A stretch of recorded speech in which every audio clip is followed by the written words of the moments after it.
tema da nossa meditação, da nossa curta, porém profunda meditação de hoje é provai e vede. Provai e vede. Deus, Ele quer que você prove, que você veja. Algumas pessoas, elas querem sentir, elas precisam sentir. Algumas pessoas, elas necessitam de sentir, porque quando você sente, a impressão que você tem é que o Senhor está no negócio. Quando você sente, a impressão que você tem é que Deus está aprovando. Só que você e eu, nós não somos movidos por sentimentos, porque a Bíblia diz que o coração do homem é enganoso. Significa que quando o meu coração está inclinado para algumas coisas, na grande maioria das vezes, pode ser que eu esteja errado. Então eu quero muito que Deus fale com você hoje, no nome do Senhor Jesus. Você crê? Diga amém.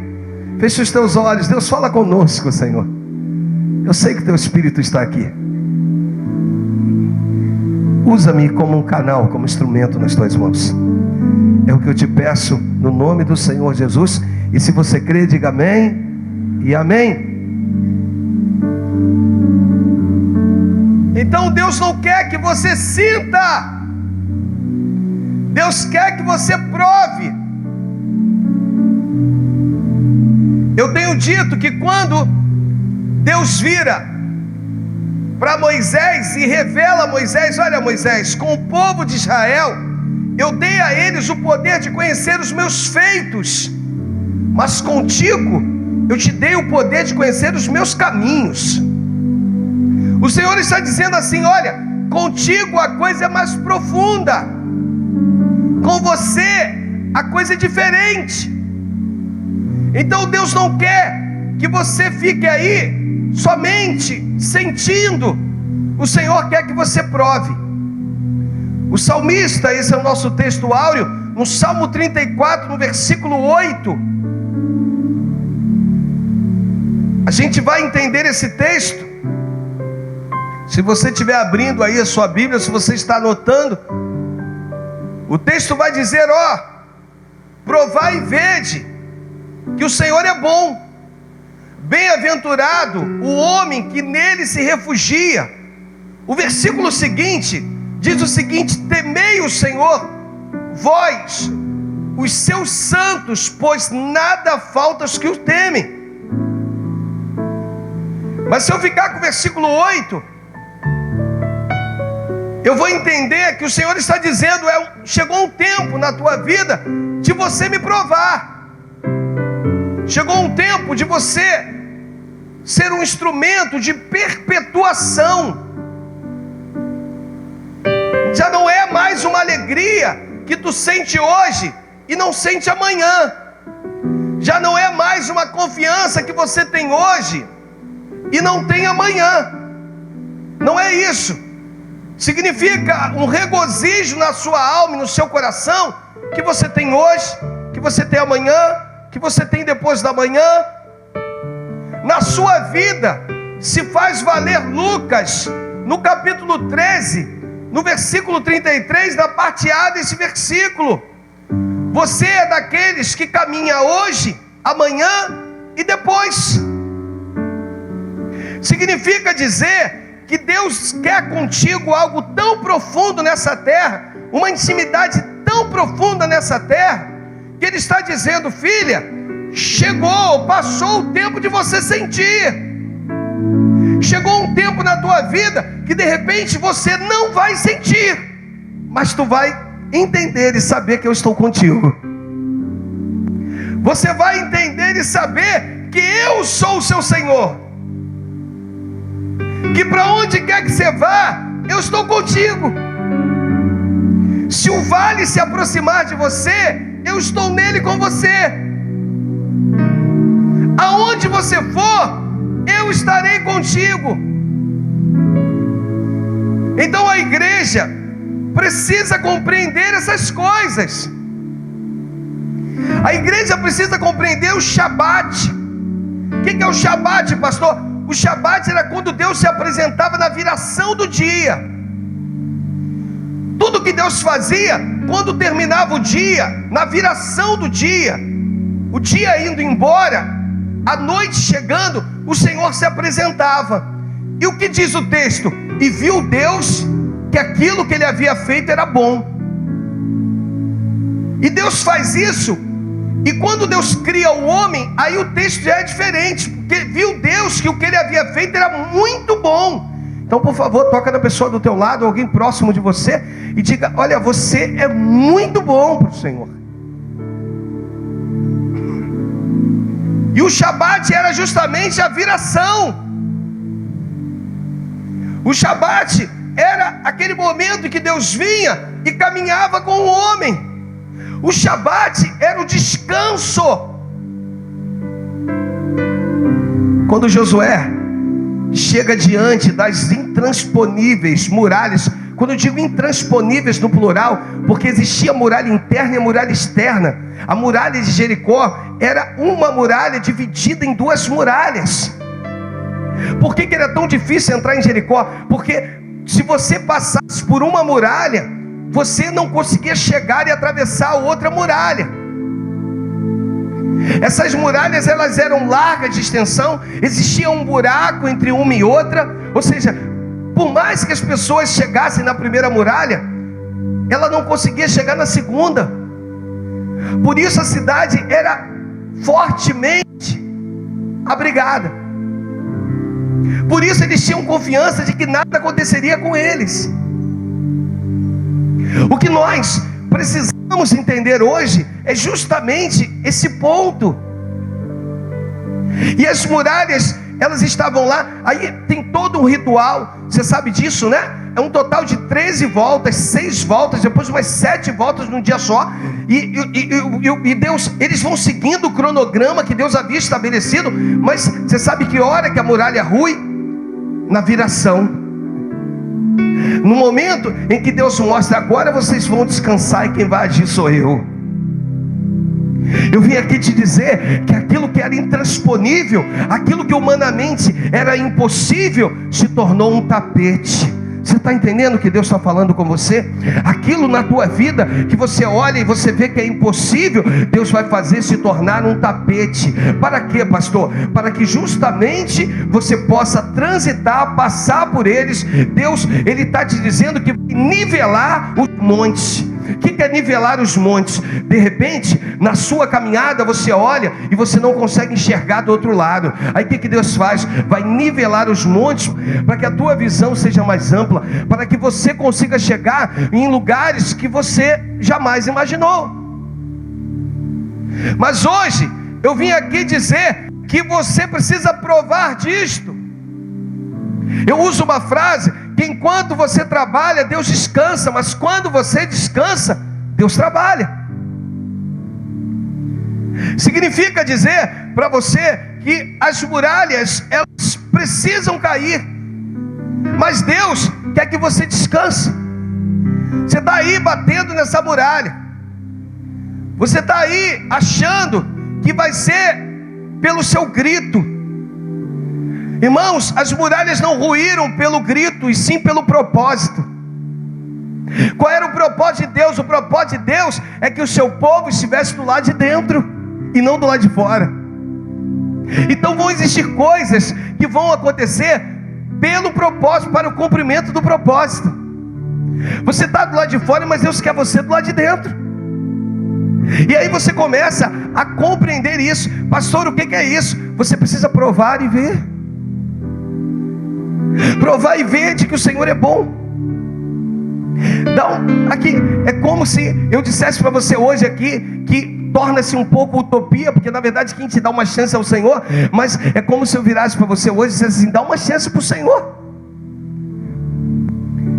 Permita que Deus trabalhe na sua vida. Permita que Deus entre em áreas da sua vida que talvez ninguém até hoje entrou. Experimenta desse Deus. Prova dele hoje. Diga para ele: Senhor, eu não quero mais ser comandado pelos meus sentimentos. Eu não quero mais ser levado por aquilo que eu penso, por aquilo que eu acho. Eu quero ser guiado pelo teu Espírito. Eu quero poder provar do Senhor. E às vezes a gente vai dificultando isso, dificulta. Irmãos, você está num lugar de adoração, mas não significa dizer que no lugar de adoração você esteja adorando a Deus com uma adoração que chega ao trono da graça. Jesus, guarda isso no teu coração. Antes de ser elevado ao céu, ele dá uma ordem. Jesus, ele dá uma ordem, ele diz assim: permanecei em Jerusalém, até que do alto sejais, me ajuda, sejais revestido de quê? De poder. Então isso significa que Jesus vira e diz assim: vocês vão permanecer em Jerusalém até se cumprir Atos capítulo 2. Eu vou derramar do meu Espírito em toda a carne, para toda a vida que me buscar. Jesus já tinha virado para aquela mulher samaritana e já havia dito para ela, olha, os verdadeiros adoradores são aqueles que me adoram em espírito e em verdade. Então eu vim aqui dizer para você que Jerusalém era o lugar indicado. Repita comigo: Jerusalém era o lugar indicado para adorar. Mas a Bíblia diz que um eunuco vai até Jerusalém para adorar, e sai de Jerusalém com um monte de questionamentos. Ele entra na terra da adoração, mas ele não consegue entender, ele não consegue adorar, ele sai de lá com questionamentos, com vazio. E a Bíblia diz que o Espírito Santo chama por Filipe. Filipe estava em Samaria. Samaria não era o lugar da adoração. Então eu vim dizer para você que você é quem faz o lugar da adoração. Eu vim dizer para você que você é quem cria o ambiente da adoração. Você sabe o que aconteceu em Jerusalém? No lugar da adoração não havia adoração. Você sabe o que aconteceu em Samaria? O lugar que não era para ser um lugar de adoração se tornou um lugar de adoração. Deus, ele quer te pegar, ele quer te tomar. E o Espírito vira para Filipe e diz: Filipe, vai atrás daquela carruagem, porque lá naquela carruagem tem um eunuco. Lá tem um homem que não entendeu algumas coisas ainda. Lá tem um homem que está lendo, mas não está entendendo. Você entendeu, Filipe? E Filipe: sim, Senhor, eu entendi. E ele vai ao encontro do eunuco. Sabe o que Deus quer fazer? Quer usar você. Não importa aonde você esteja. O que não pode acontecer é estarmos num ambiente de adoração, mas não conseguirmos adorar. É estarmos num ambiente propício, porque este ambiente aqui é propício.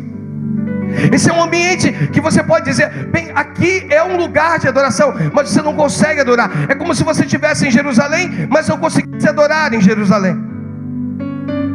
E sabe o que Deus vira e diz? Olha, se vocês não adorarem, olha, eu farei com que as pedras clamem no vosso lugar.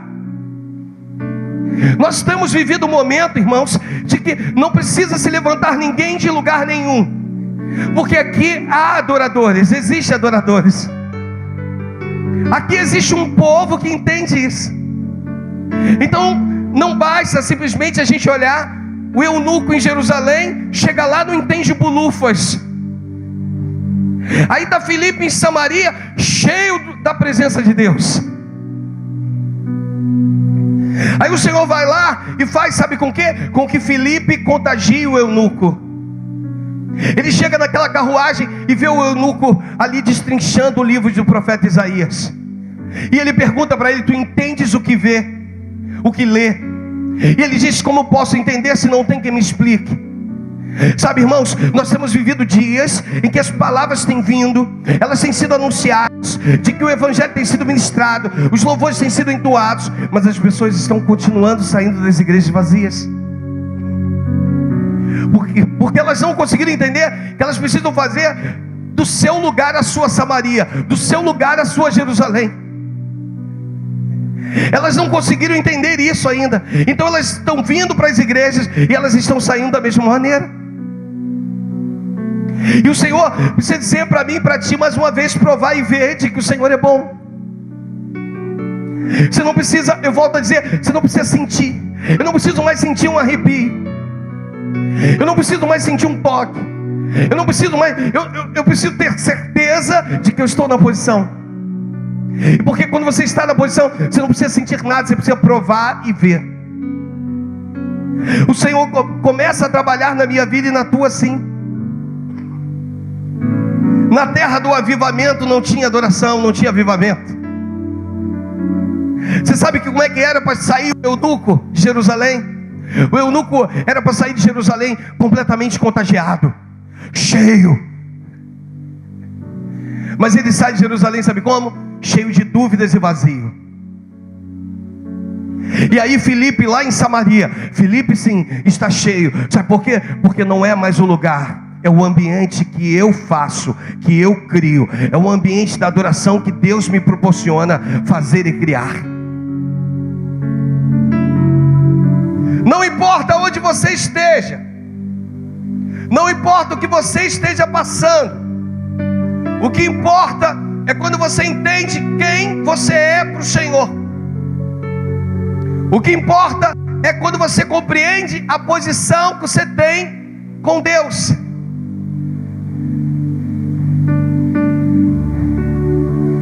É quando você entende que há uma nova Jerusalém celestial nos esperando, irmãos. Mas que só vão atingir essa nova Jerusalém os limpos de coração. Só irão atingir essa nova Jerusalém celestial aqueles que estiverem dispostos a renunciar a si mesmo.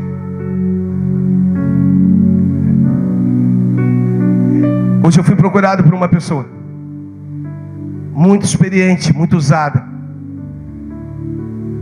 e ela entrou em crise, num conflito terrível. E eu disse para ela: cadê aquela pessoa que eu conheci alguns anos atrás? E ela falou: pastor, essa pessoa está aqui. Eu falei: não, ela não está aí. E ela começou a chorar. Ela falou: pastor, eu preciso abrir meu coração, realmente essa pessoa não está aqui.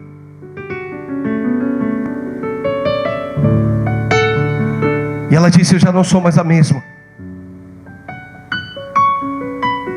Sabe, irmãos, às vezes você está caminhando, você está achando que é só isso aí.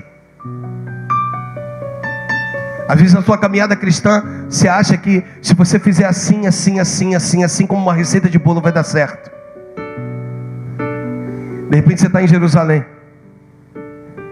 e você precisa fazer da tua Samaria a tua Jerusalém. Você precisa fazer do seu ambiente o seu ambiente de adoração.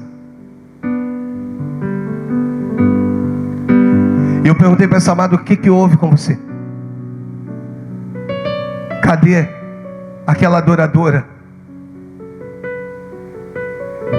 E ela: pastor, o que o senhor acha que está acontecendo comigo? Eu disse: falta de equilíbrio.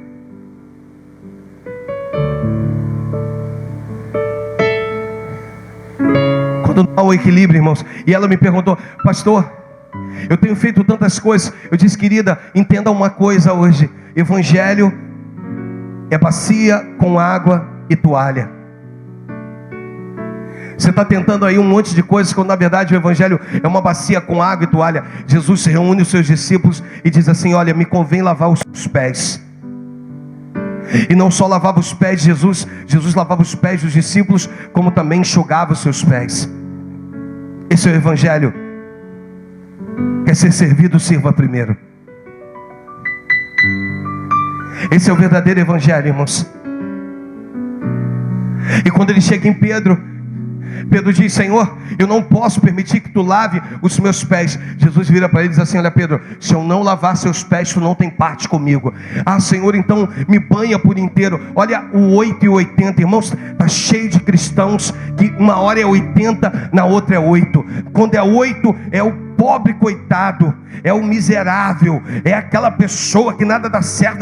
Quando é 80 é aquela pessoa: pastor, eu vou fazer, deixa comigo. Olha a coisa, sabe? Deus quer que tu tenha equilíbrio. Você sabe por que Pedro começou a submergir quando andou por sobre as águas? Porque perdeu o equilíbrio.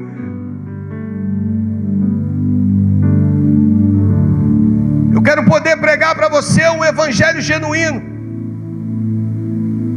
sem precisar procurar palavras para poder aumentar o seu libido, aumentar a sua vontade, ou criar em você algumas satisfações internas.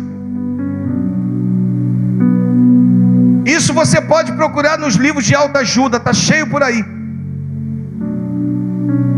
Eu vim aqui te pregar um evangelho: provai e vede que o Senhor é bom. É bom mesmo nos momentos ruins, sim, porque os momentos ruins são passageiros, não vai durar a vida toda. Davi, ele vai dizer: fui moço, agora sou velho. Sabe o que ele está dizendo? Olha, eu tenho experiência tanto de uma coisa quanto de outra, mas eu jamais vi o justo desamparado, nem a sua descendência mendigar o pão.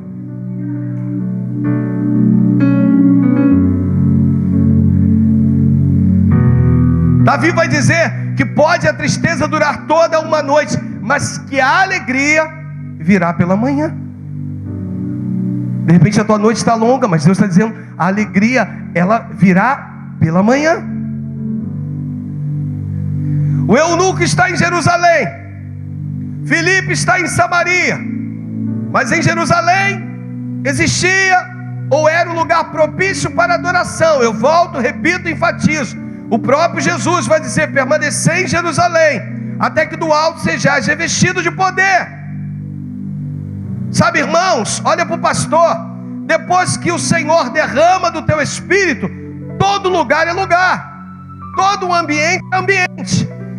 Então saiba você que você tem condições de experimentar de Deus em todo lugar que você tiver. Para onde quer que você for, prove do Senhor. O que você de repente está vivendo, passando, prove de Deus. Eu quero pregar e eu quero te dar uma autonomia em Cristo. Sabe o que é isso? Ter uma autonomia em Cristo é você entender quem você é no reino. Eu já falei sobre os dois irmãos: aquele que decidiu voar e aquele que decidiu ficar parado. O filho pródigo disse: pai, eu quero metade dos haveres, metade dos bens que me cabem, eu quero ir embora. E ele foi,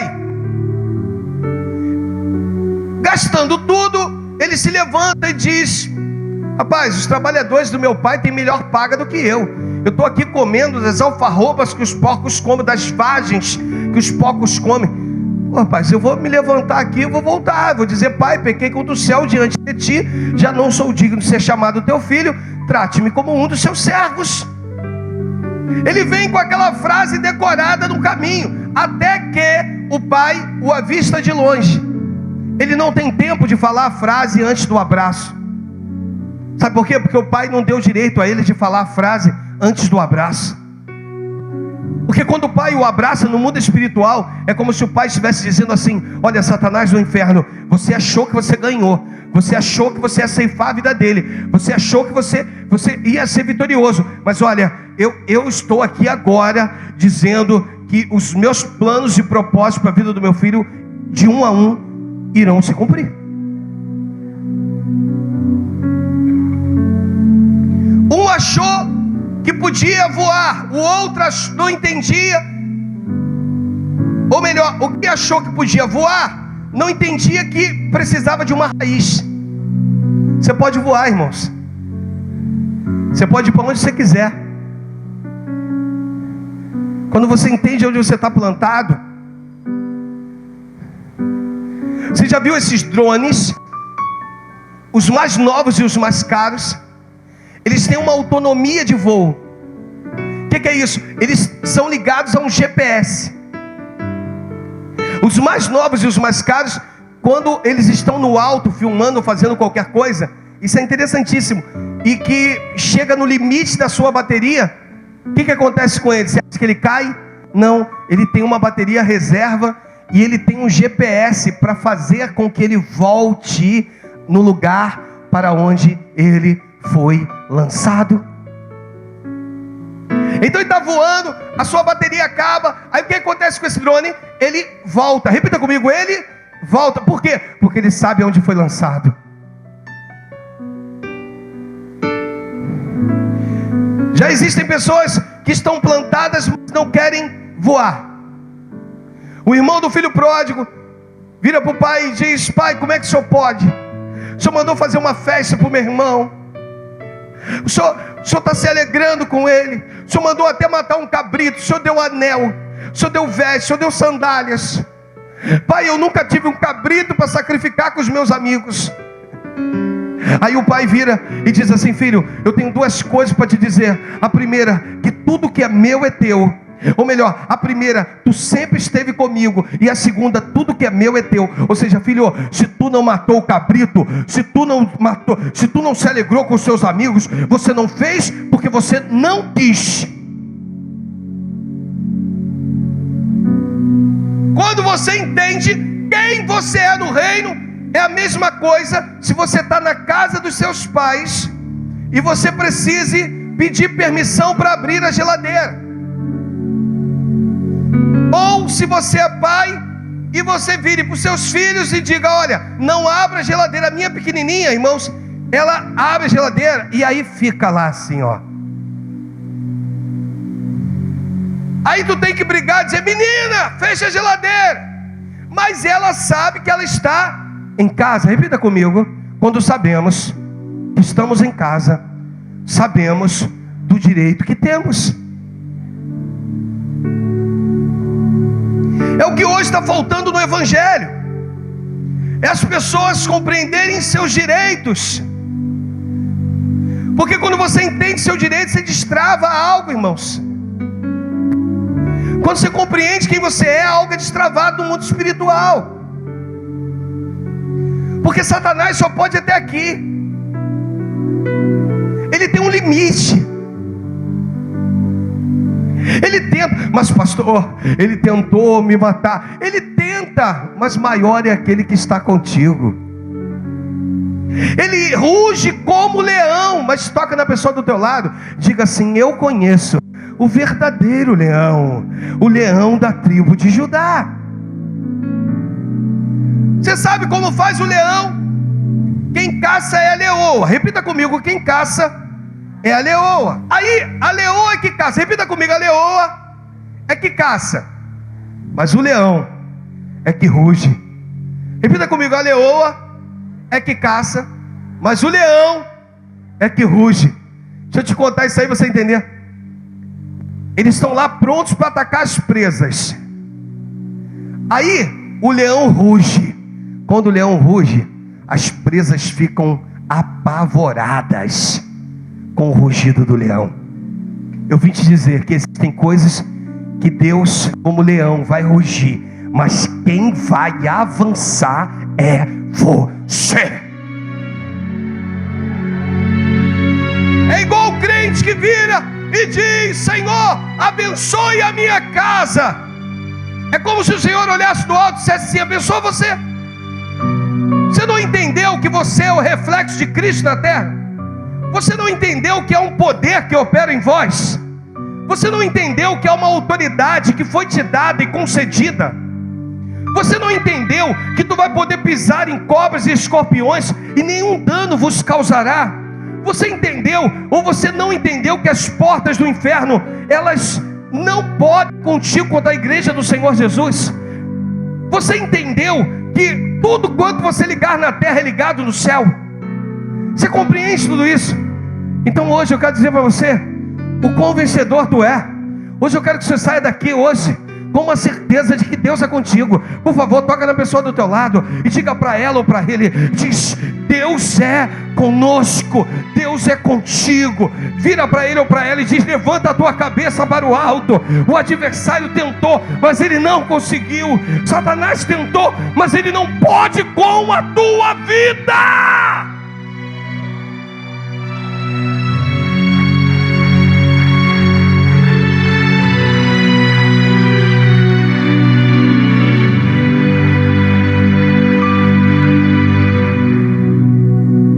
Quando você entende, algo destrava. Diz esse texto assim, olha: assim corro, me ajuda a ler, vai. Assim também não, assim luto, não. Vamos lá, vamos entender isso aí, vamos lá. Assim corro, não, assim luto, não como deferindo golpes. Sabe o que o apóstolo Paulo está dizendo? Ó, eu não perco tempo numa batalha. Eu vou ciente para onde eu preciso ir. Eu vou ciente daquilo que eu preciso fazer. Aí, vamos enriquecer isso aí. Na nova tradução na linguagem de hoje, nesse texto, diz assim, olha: por isso, me ajuda, vai. Por isso, corro direto para a linha.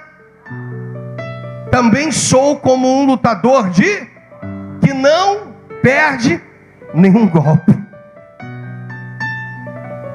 Quando você reconhece quem você é, você já não fica mais dando soco no ar, porque você possui uma meta, um propósito. Quando você entende quem você é, você já não fica mais aí perdido, perdida. Você já não fica em Jerusalém achando, poxa, porque eu estou aqui, aqui é a terra da promessa. Você entende que você é a promessa, que você foi gerado antes da fundação do mundo. Deixa eu te falar, você foi gerado antes de estar no ventre da sua mãe.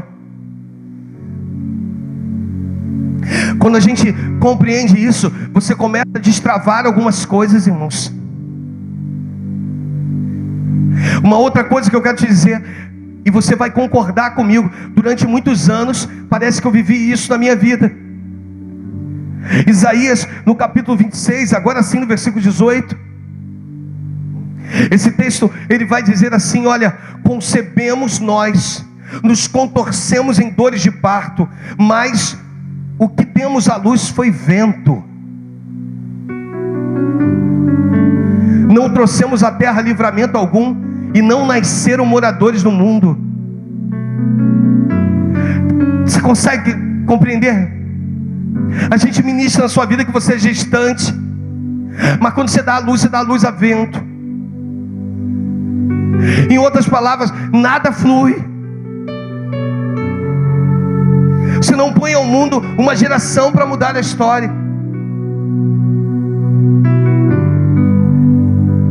Os milagres, eles são milagres que se perdem. Aquilo que a Bíblia diz, que a traça e a ferrugem corrói, que o ladrão rouba.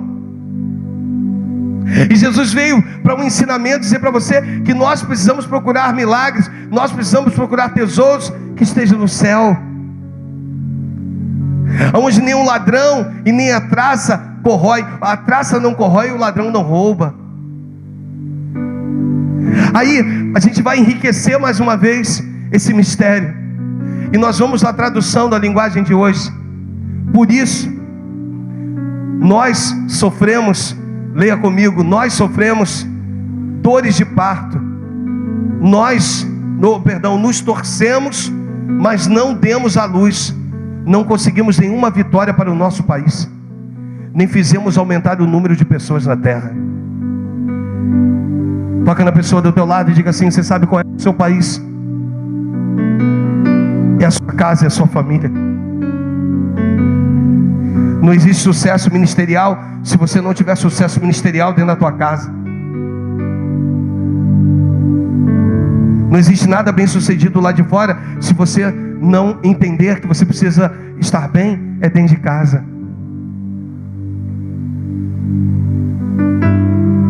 Esse é o seu primeiro país que você precisa conquistar. É com todos os defeitos que nós possuímos e temos, mas é quando você entende que os seus filhos têm prazer de estar do teu lado. É quando cria nos teus filhos uma admiração por você. Papai, levanta a mão quem é papai, faz assim com a mãozinha. Seus filhos têm que olhar para você e têm que ter admiração por você, e não medo. Mamãe, levanta as mãos aí, as mamães. Seus filhos precisam olhar para vocês, mamães, e precisa ter amor por vocês e não temer. Suas filhas precisam olhar e dizer assim: poxa, eu quero seguir a mesma trajetória. Seus filhos precisam olhar para ti e ver em você um diferencial no meio dos iguais, alguém diferente. O que nós temos vivido hoje, irmãos, e eu encerro, eu falei que era curta, mas o Espírito vai tomando aqui, e eu encerro para dizer para você: o que nós temos vivido hoje é não irmos até o fim. Deixa eu te fazer entender. O salmista, no Salmo 127, a partir do versículo 2, ele começa a nos mostrar algumas coisas. O texto diz: inútil vos será levantar de madrugada, repousar tarde, comer do pão que penosamente granjeaste. Aos seus amados ele dá enquanto dorme. No versículo 3 vai dizer que herança do Senhor. Esse foi o texto que você citou ontem, Marcelo. No versículo 3, o aniversário do Miguel. Herança do Senhor são os filhos, o fruto do ventre do seu galardão. Mas o versículo 4, irmãos, diz que como flechas da mão do guerreiro, assim são os filhos da mocidade.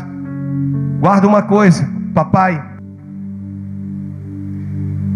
você é quem precisa lançar teu filho. Seus filhos são flechas na aljava, eles precisam ser lançados. Se você guardar, ela fica com poeira. Se você lançar, ele chega no destino, no objetivo.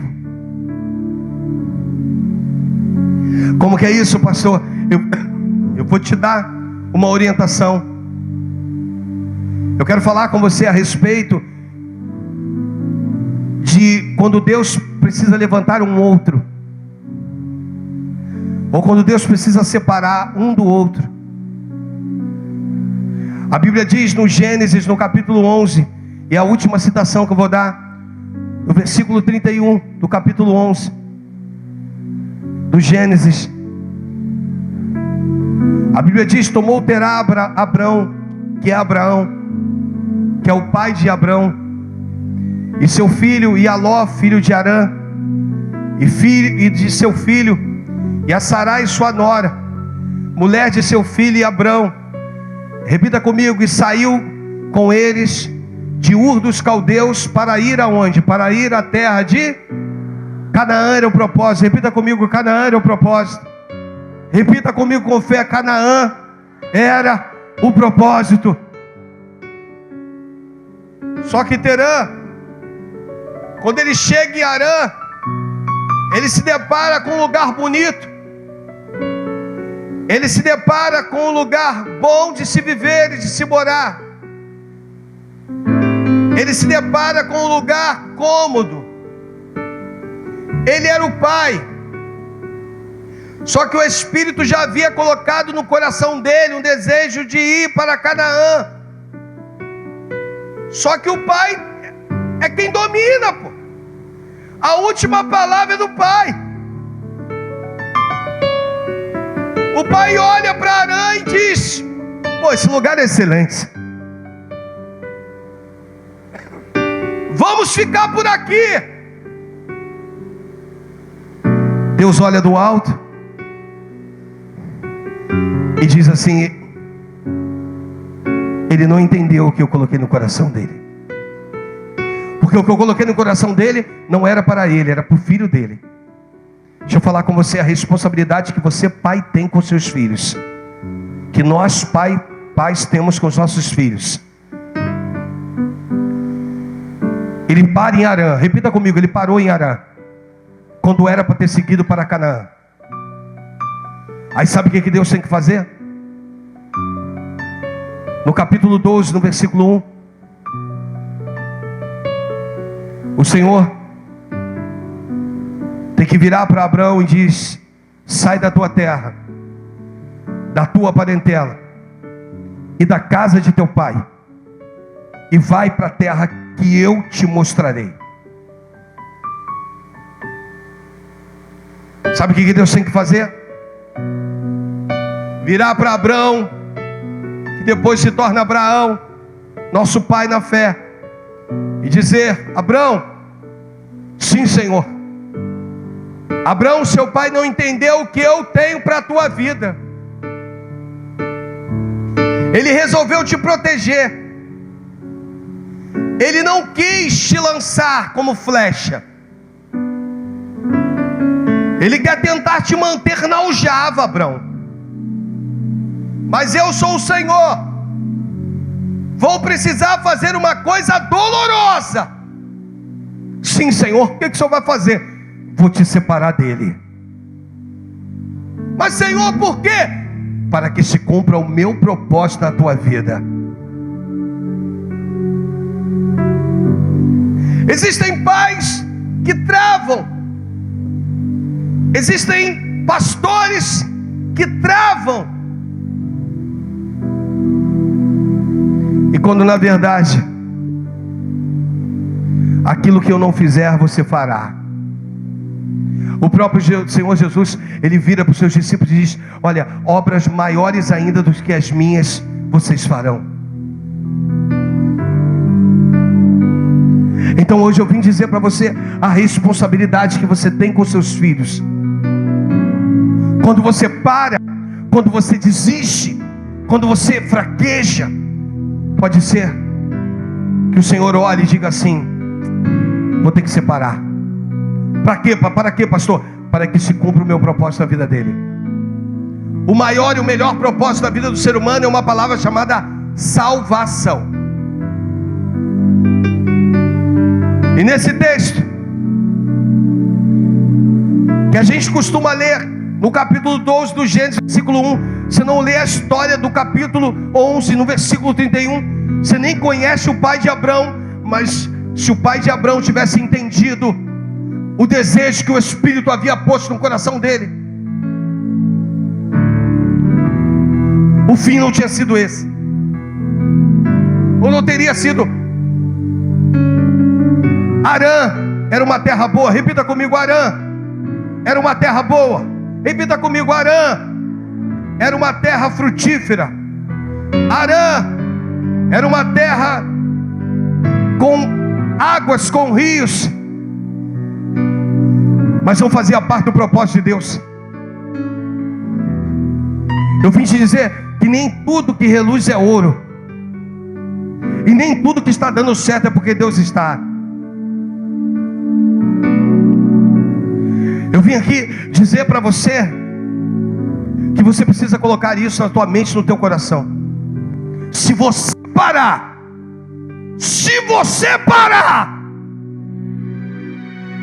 pode ser que Deus tenha que separar, porque o propósito vai se cumprir. Mamãe e papai, não pare, não desista. Pastor, mas eu estou engolindo sapo, engula. Pastor, mas eu tenho sido humilhado. Seja, porque os humilhados serão exaltados, e os humildes de coração, esses verão o Senhor. Nós temos pregado aqui um evangelho de facilidades, de futilidades, e não um evangelho que cria em nós mudança.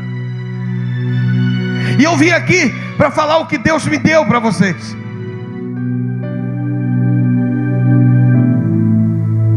Abraão, sai da tua parentela, larga todo mundo, para que você possa viver o que eu tenho para você. Salmo 34, versículo 8.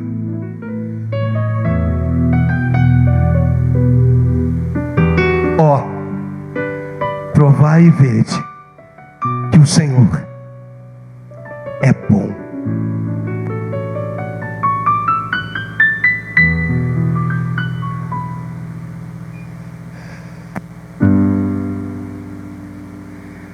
precisa sentir dores de parto e dar luz ao vento.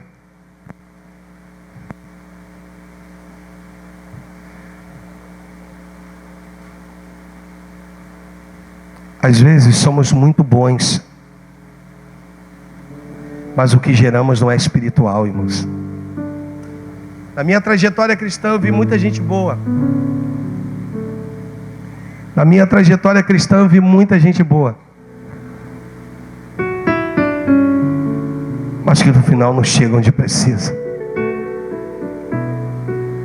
Hoje, quando eu olho para alguns homens bons, e vou dizer mais, tu olha para os camaradas, tem uma vida hoje que parece que nunca foi crente na vida dele. Melhor é o fim das coisas do que o princípio delas. Pai, mãe, quer parar em Harã?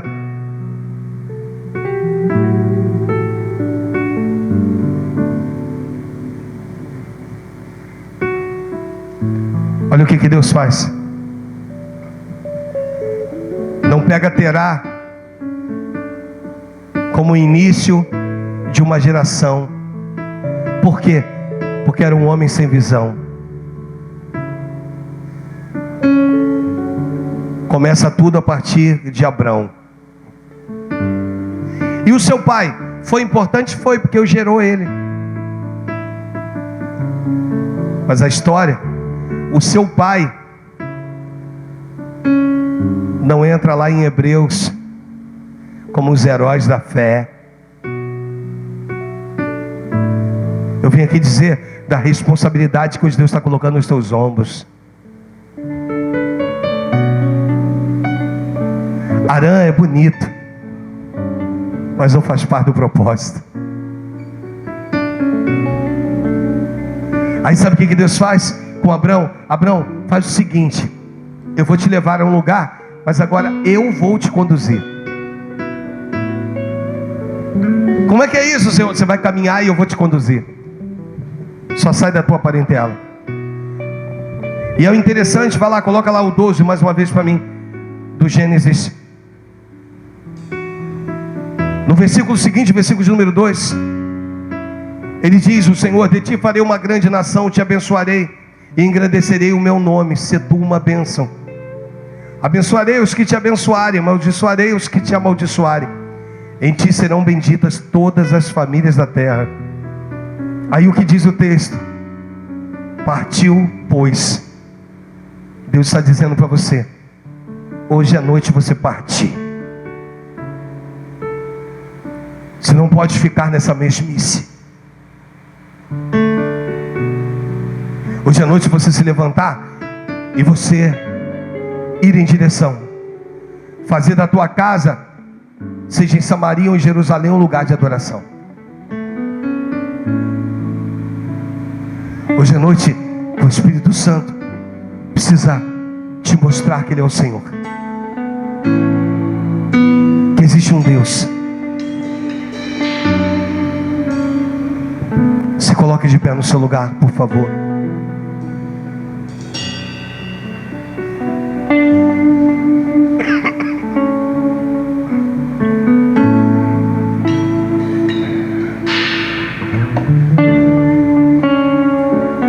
Sabe, eu já tratei muitas pessoas pela misericórdia. Para algumas, muitas delas, esses 9 anos de pastor, para muitas delas eu já disse assim: olha, se tu não tiver coragem de fazer por você, faça pelos teus.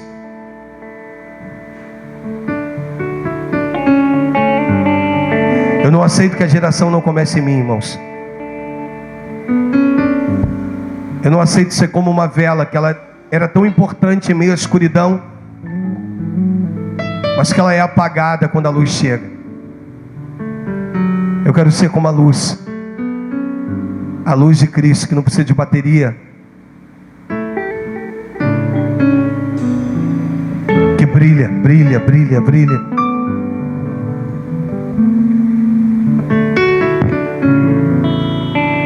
Eu queria que aí no teu lugar, no teu coração, você fizesse a tua oração mais sincera com Deus.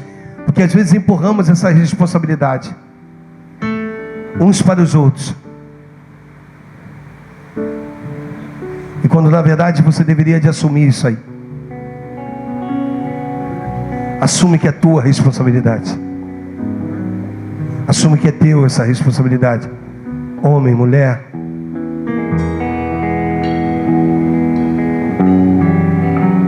Cante conosco. Lindo Jesus,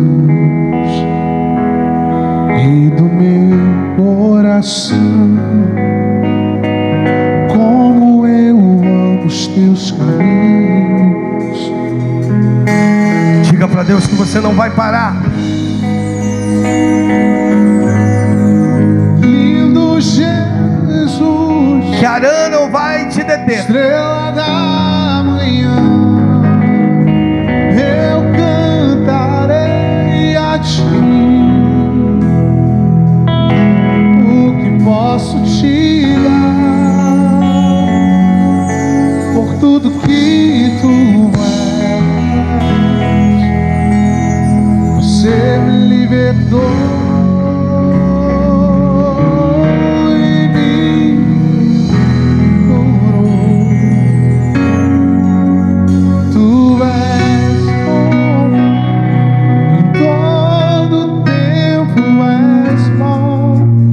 Vai e veja. Se está em ti, teu amor é pra sempre. Tu és bom, em todo tempo és bom. Justiça está em ti, o teu amor é pra sempre.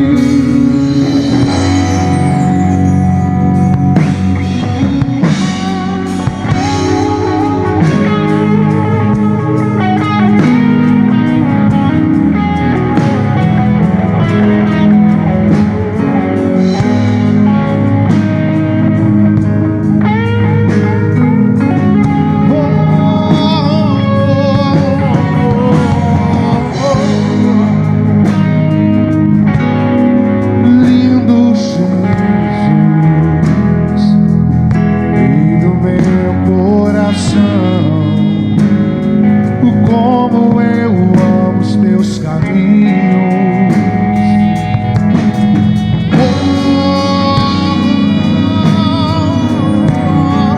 Lindo Jesus, estrela da manhã, eu cantarei a ti. O que eu posso te dar Por tudo que tu és? Você libertou, me curou. Tu és bom, em todo tempo és bom. Justiça está em ti, o teu amor é pra sempre. Tu és bom, em todo tempo és bom. Justiça está em ti, o teu amor é pra sempre.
gosto quando os oficiais de Naamã viram para ele e dizem: meu senhor, se acaso o profeta tivesse te pedido algo demasiadamente difícil, acaso não farias? Ele só te pediu que mergulhe no Jordão 7 vezes. Se você tiver intimidade com a pessoa do teu lado, diga para ela: se renda ao Senhor Jesus. Vira para ela e diga assim: deixa Ele ser o Senhor da sua vida. Deixa Ele te colocar numa posição de governo.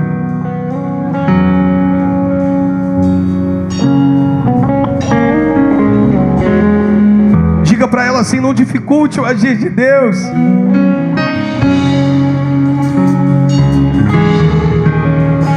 Fala para ela: assuma logo essa posição que Deus tem para a tua vida.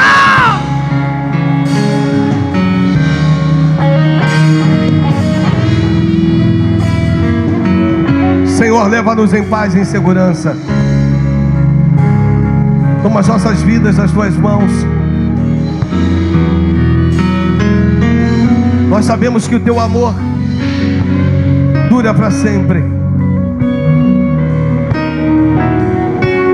Sabemos que o teu amor dura para sempre. Seus filhos estão saindo daqui fortalecidos.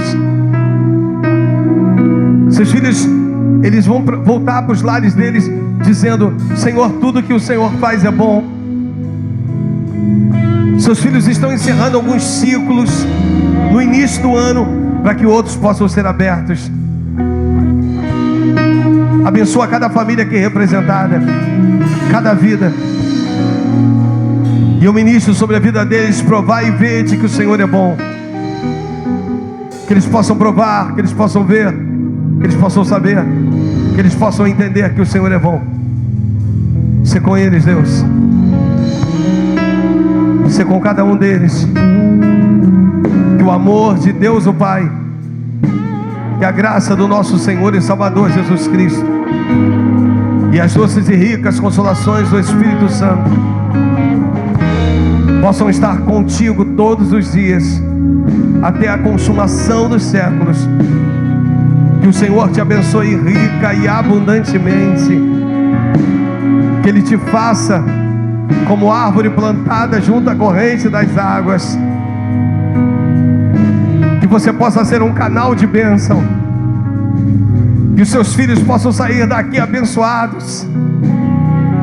Sua família abençoada. Que você possa sair ciente que Deus te fez como luzeiro. E o luzeiro não pode ser posto debaixo da cama.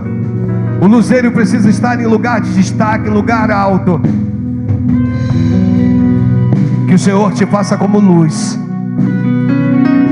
Que você venha iluminar. Que as pessoas já olhem para você de uma forma diferente. Que elas percebam que em ti há um brilho diferente. Há algo diferente que o Espírito Santo está fazendo contigo. Saia hoje daqui cheio da presença, cheia da presença de Deus. E se você crê, ofereça para o Senhor o melhor das suas palmas. Aleluia. Diga aleluia. Diga aleluia. Aleluia.